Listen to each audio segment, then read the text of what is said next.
Matokeo ni mazuri, ushindi mkubwa kabisa kwa sababu aggregate ya goli 5-0 kwenye hatua za awali, lakini mashindano naona kama yamechange.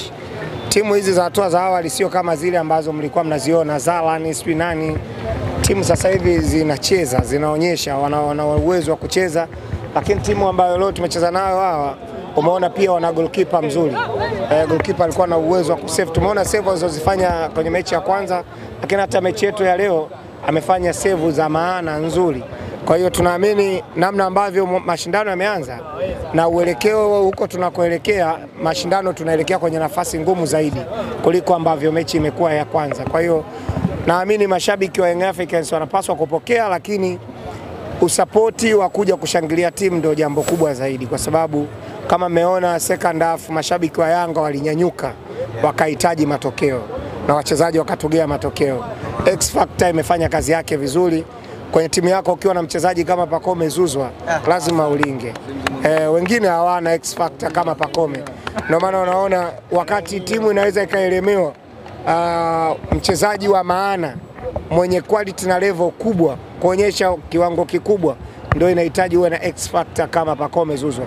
Ameirudisha timu mchezoni, alhamdulillah. Baadaye tukapata goli lingine na set pieces ambalo lilisaidia kupata ushindi wa magoli mawili.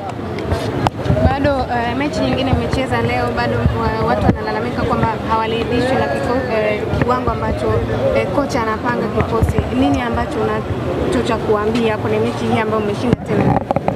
Mimi kwangu mwalimu ni mpya na inawezekana na mbinu zake ambazo wachezaji labda bado hawajazipokea vizuri. Naamini kwenye time kama watu watakuwa wanakosa subira, basi hilo liko chini ya uongozi, lakini kwangu naamini ni kocha mzuri.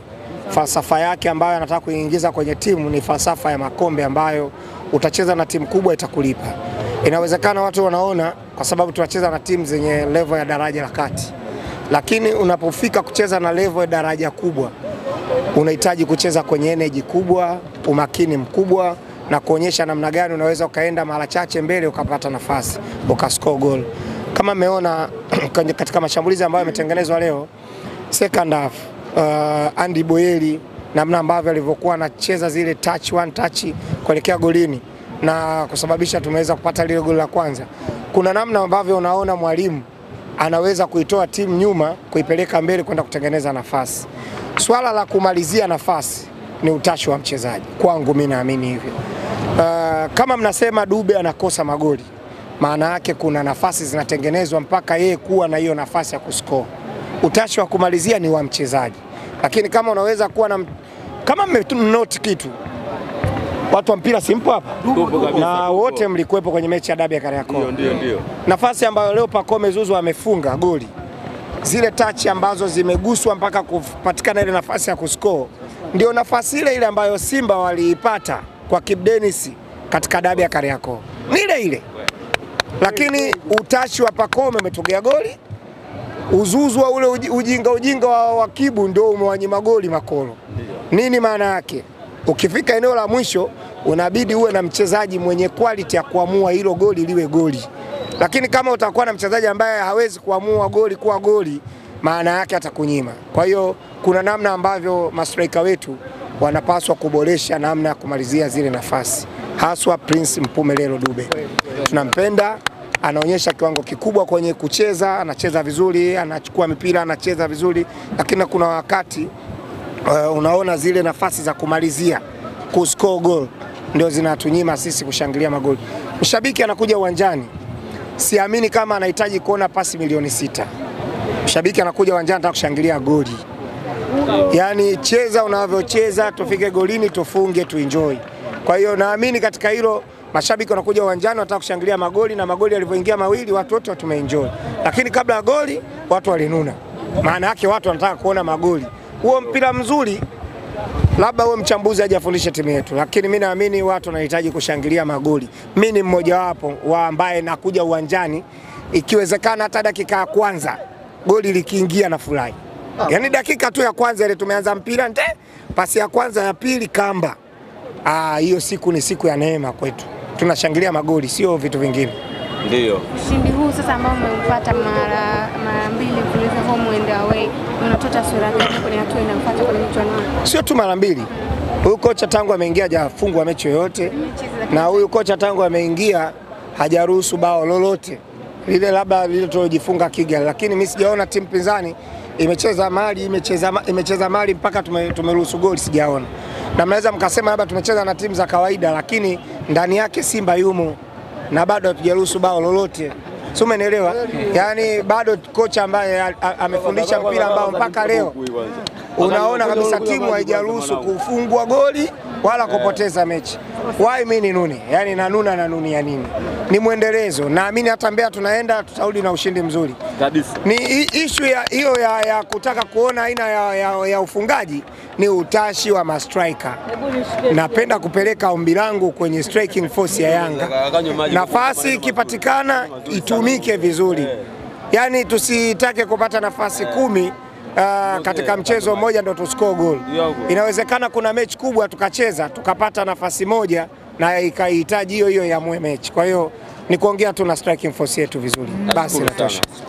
Asante pia. Asante sana.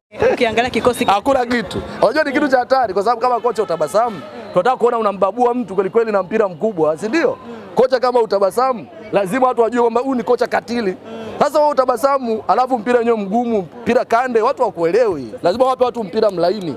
Wananchi wanaga huruma na wananchi pia waga wasubiri. Nimeona leo Kevo anapost anasema hii timu wazee wetu wanaanza kuhitajika. Amemposti mzee mmoja hivi anaitwa Steve mzee nani Msumi. Bana Msumi waita wazee wenzako, hii timu yetu imeanza kuhitaji wazee. Mapema namna hii. Kwa hiyo Romain Folz anapaswa kucheza na alama za nyakati. Wananchi wanaweza kubeba mkuku. Baba hatujazoea stress. Hataki pressure, je kupata pressure misimu 4 mfululizo. Sasa hili pira ambalo mimi naliona hili to be honest kabisa, naanza kuona pira la kina Sapong, naanza kuona pira la kina Ikpe, na naanza kuona kipindi cha kina Molinga Ndama Falcao, naanza kumuona sasa hivi Kindoki Klaus Kindoki Yanga alasire kwa umma Bala Conte Dumbia sijui ukiangalia juu kule unakuta ndipo Waboeli Zimba naye ameongezwa humo, alafu unaanza kuona pira la kina Sapong, haieleweki. Kipindi cha pili Yanga ndo anaita kufunga. Na sio kwamba anacheza mpira mzuri, wanafunga goli wanaondoka zao. Kama wataenda hivi hata kimataifa, Yanga wanaweza kuwa na wakati mgumu sana. Fiji walianza kuposti wakasema kwamba mfumo umekubali. Kitu ambacho amezungumza leo anasema aliposti alikamwe na Young Africans na page kupitia page yao. Wanasema kwamba mfumo umekubali na wakawaita mashabiki zao leo waje kuona huo mfumo ambao umekubali. Lakini maneno ambayo wamezungumza baada ya mchezo leo wanasema kwamba wamekutana na timu imara kwa kile ambacho kimeonekana. Pengine unaziona hizo dalili za kuona Young Africans kwamba mfumo bado wasitagaje bwana. Unajua kuna muda hataki kuongopea watu ndugu yangu. Unajua hizo maiki ni nyingi, alafu mimi nianze kaa hapa nianze kuongopea watu. Nidanganye watu ndugu yangu. Mtu amekauka ameka bando lake, mfumo hamna. Yaani Yanga wanacheza timu haina mfumo. Kujibovu tusimalize ni kweli, lakini sasa hivi mfumo hamna. Kama mfumo utatokea huko mbele sawa. Wewe niambie haya, wewe si unajua mpira? Wewe unajua, si unajua mpira mzee wa mida? Mfumo gani umeona leo? Fonga ngapi? Weka mic mdomoni na kuuliza na kuamba makofi. Ngapi? Haya mfumo ngapi wamecheza? Nyuma sio wangapi nimeona? 4. Haya katikati. Viungo ni 2. Viungo 2 hujaona muda pale. Juu katika juu. Tia muda by nature ni kiungo msambazaji pale kama namba 8, sio? Lakini kocha amemtumia kama namba 10 as a playback. Lini Mudathiri ya basi amecheza ndio hilo akakufurahisha. Timu ya pili Anacheza lakini bado hayuko quick. Hawezi kupiga penetration passes, hakupi zile key passes na vitu kama hivyo. Kwa hiyo kuweka viungo watatu kwenye mechi kama hii, yeye mwenyewe anajinyima ile flexibility game. Kwa maana kukupa ule mpira wa kunyumbulika uwanjani, kwa sababu una Aziza na ile una Duke Abuya wote wagumu, una Mudathiri pia yeye mwenyewe mgumu, sio quick reactor, yani haamui, anapiga pasi nyingi hazifiki, hawezi kuamua muda huu nipige pasi kuelekea wapi. Mpaka kuna muda Pacome akawa anamuuliza brother vipi, lakini kocha bado ameendelea kustick nao. Na nikwambie hapa, Yanga ndio timu yenye wachezaji bora, nilishatoka kusema kuliko timu yoyote kwenye ligi bro.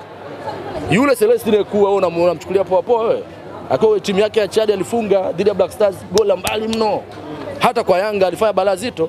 Una mtu kama Bala Conte ameshakuwa underrated. Sasa hivi una mtu kama Dumbia yule pale, una mtu kama Lasine Kom. So yeye mwenyewe kocha anapaswa kujua kwa sasa aende na mfumo uliokuepo mwanzo au aanze kuinject vya kwake. Vya kwake vimekataa. Sasa hivi atumie